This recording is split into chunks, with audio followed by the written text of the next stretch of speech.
Hey guys, Mike here from Panther Hollow Sporting Optics. Hope this video finds you well. Today we're going to be looking at some guns and some bags. Been practicing a little bit to do some PRS and been getting a bunch of questions about if I was going to build a training rifle, what would I build? And what bag would you go with? Because there's several bags out there. Well, this is a black branch bag. These are the Armageddon bags. This is a medium fill, and we got two heavy fills. Of course, the small bag is a heavy fill. It's made to go on the bottom of your ARCA rail. We're not going to be using that adapter because I find it kind of cumbersome. So we're going to shoot off these bags. We're going to shoot the trainer that I built there. Now, a lot of guys think of a trainer as maybe a 22, and a 22 is great for trigger time, but if you actually want to see what's going on at longer ranges, you're going to need an actual caliber that's going to get you down there. Now, this is a 223, and this is brass that I collected off of a range. It's just random brass that I picked up. So the brass was free, and it's using some of the same powders that I'm already using in some of my other gun, which is Varget. And then at that point in time, I've already have small rifle primers, so it just kind of made sense to make a load to shoot along with my PRS rifle that I can put some miles on without damaging the barrel of my PRS rifle. Okay, so what I mean by that is keeping the miles off the PRS rifle and get some time behind a trainer, because that 223 barrel, you know, I made it light because I want to feel the recoil. And recoil management is a big part of PRS, okay? Although it's a 223, it's not a recoil much. You're gonna see that it has no muzzle brake on it. It's built for suppression. But we're gonna shoot a little bit and see what it looks like. And I'll show you the other rifles we have that we're gonna shoot. Now this is a 22, it's a RMX 22. We're gonna take a few shots with this so we can see what I'm talking about recoil management. A 22 doesn't recoil. And the big thing about PRS, again, is recoil management. So understanding and figuring out how to control that recoil and stay on target is a big thing. With a 22, it's not that hard. We're still going to shoot it off the bags. It's not really relevant in this comparison because in my mind, a 22 is a great rifle to get trigger time on, but it doesn't give you the added benefit of feeling recoil, okay? Stand by. All right, guys, this is my version of a PRS rifle. This is a 6x47 Lapua. It's in that little secret spot there, you know, that's kind of, you know, lower than a 6 Creedmoor, but it's bigger than a 6BR. I've really enjoyed shooting this rifle. I've got a Theos on the top of that guy. On the other two guns, I was running the Athlon Aries ETR on both of those. I think the Athlon Aries ETRs are very overlooked scopes for the money. They're great scopes to have around to practice with, to shoot PRS, whatever. They're a good segue into PRS to get used to that scope and go higher if you want to, or you can stay pretty competitive with just that scope alone. I've used that scope on several different guns. Now this is the Theos by Element. It's a great scope for the money. It's a top tier, not quite top tier, but it's in that price range where when you start paying more money, you're not seeing the returns as much as you are on the lower end stuff, okay? So kind of keep that in mind, food for thought. This is my PRS rifle again, 6x47 Lapua. We're gonna shoot it. It does have muzzle brake on it. We're gonna look at the recoil. And we're going to see how it compares to the 223 recoil wise. We're going to shoot off all four of these bags and we're going to see how we like them. Stand by.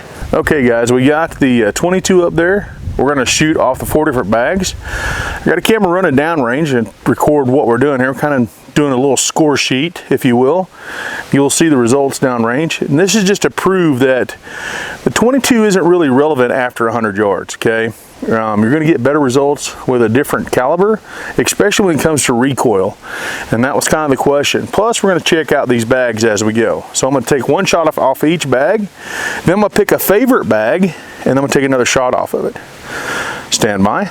All right, guys, so first thing you want to do is build a nice, comfortable position to shoot from.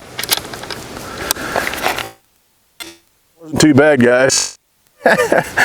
Move to the next bag. Get my knee up here.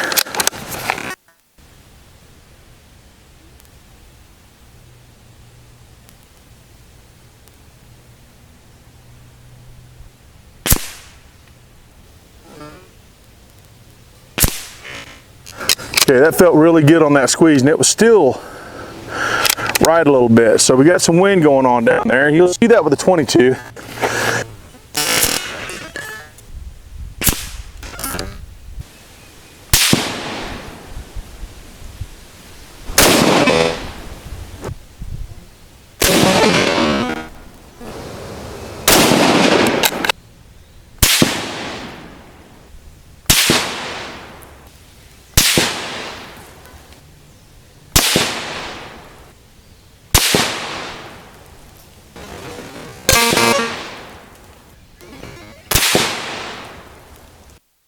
Yeah, I have to say I really like this bag. I like this, I think they call it a schmedium bag. Hey guys, we're in the shop. As you probably can tell, been called Captain Obvious, so it's pretty obvious that we're in the shop now, and it's much cooler in here. Pretty warm out there, and it's been a while since video. So I appreciate you guys watching the video. Can't really see the forest for the trees here, but we're gonna go through a few things. The 4 bags up front there, we have the small, medium, schmedium, and the large Armageddon bags, and they're all filled a little bit differently. That is they're kind of filled. Those 2 on the end are heavy filled. The schmedium bag is what I found to shoot off, that I found shooting off that little barricade or sawhorse out there, was probably the most stable for me because of where I was sitting. It was kind of a downhill slope a little bit there. Then the second would be this guy. Last place is the Black Branch. I just don't like the feel in that Black Branch bag. If I change the fill out in it, what it's filled up with, it might be a little bit better. But my 2 picks are these guys. Now this is going to come down to your preference, what you like, okay? So for me, and that type of shooting right there, I like these 2 bags here. I wish the bigger bag was filled with a little heavier fill, and I'm probably going to correct that. Put a little heavier fill in there, and then I might like it much better. As far as the guns go, we done a little contest there, and the PRS rifle won by pretty much a landslide. So as far as group go, now points-wise, the 223 won, because I pulled this out. All the 223 rounds were in here. I pulled this one out with the 6x47. The 22 didn't do very well, and we probably knew that going into it. Okay, these are all 223. I think there's one 22 round in there. The rest of them, the 22 rounds, were down here, and you've seen that in the video. So after 100 yards, in my mind, and really at 100 yards, the 22 becomes irrelevant as like a training rifle. Okay, now you do get trigger time on the 22. Nobody take this wrong and be like, oh, Panther Hollow said that 22s weren't relevant for training rifles. Well, they're really not as much as people like to think, because you're missing out on one important factor, and that's recoil. The whole thing about PRS is managing recoil and getting back on target as fast as you can to do another shot, or maybe see trace through the scope, okay? That's why there's no muzzle brake on this gun, and that's why this gun is lighter than this gun right here, is because I want to feel that recoil. I want to feel the recoil. I want to manage that recoil, and I want to get back on target. That is the goal. That was the goal of this build. Now, scope-wise, I went with an Ares ETR. The reticle in the Ares and the reticle in the Element are very, very similar. They're both mil scopes, okay? And I can use them both accordingly, okay? They're very close. Now, this is an Ares ETR, but it happens to be in minutes rather than mils. Still an Ares ETR. I think those are underlooked scopes for the money. They sit in that kind of the unicorn area where, you know, when you change, you go up, you see you can go up, but when you go down, you know you've went down, okay? They're in that little area of affordability where a lot of people live. And not everybody, but a good portion of people can afford to get an Ares ETR, okay? Now then, as far as the PRS rifle goes, 6x47 Lapua, anybody can pick any round, okay? Now, the round that I chose, I like the 6XC, 6GT, and the 6x47 Lapua. I like those 3 rounds really well. They're very similar.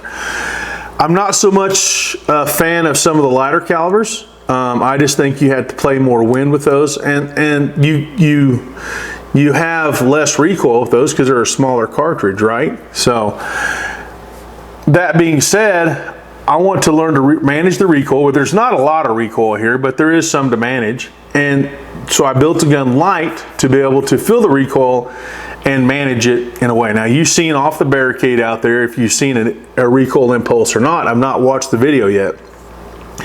But we do know how it shoots. It shoots way better than the 22, and that's a given. Now, the brass that I used for this gun right here was just brass I picked up off the range. So the brass was free. And if you're already running Varget in something else, and you've already got small rifle primers, well, the only real expenditure is bullets. And 223 bullets are not hard to find, and they're not that expensive. So what's a better training rifle? You get more out of this rifle, and you can also, it's much more versatile. Because I can take this predator hunting, I can do a lot of stuff with it that I can't do with this one because it's just too light of a caliber. Or, I'm sorry, it's too light of a cartridge. The caliber is 22, it's fine. It's the cartridge itself that's limiting it. Plus, on a 22, everybody knows that you have to go through the whole process of lot testing. And you're gonna have to buy premium ammo if you wanna see the dividends downrange of having a 22 like this. Okay, you're not going to go to Walmart and buy a bucket of bullets and shoot through this and have very high expectations of accuracy, right? I mean, I wouldn't. Now, there may be some people that do. I don't know. I know a guy that did have a Rim-X and he did shoot a whole bunch of crappy ammo through it, but that was their call. So I wouldn't do that. If I have a premium rifle, I want to shoot premium ammo, okay? This is a Remington Action. This is a barrel from Crown Ridge Barrel Works. This is just a screw-on 223 barrel. Has no muzzle brake. I've got it set up for suppression for later on when I get my suppressor. I'm waiting on. And then we're going to have a little fun with that. Other than that, guys, I hope you enjoyed the video. We just done a little head-to-head comparison with the bags and the rifles. Kind of some questions I've been getting. You've seen the groups downrange. I still suck at positional shooting. I'm working on that, hence the video, okay? You have to practice, okay, to get better.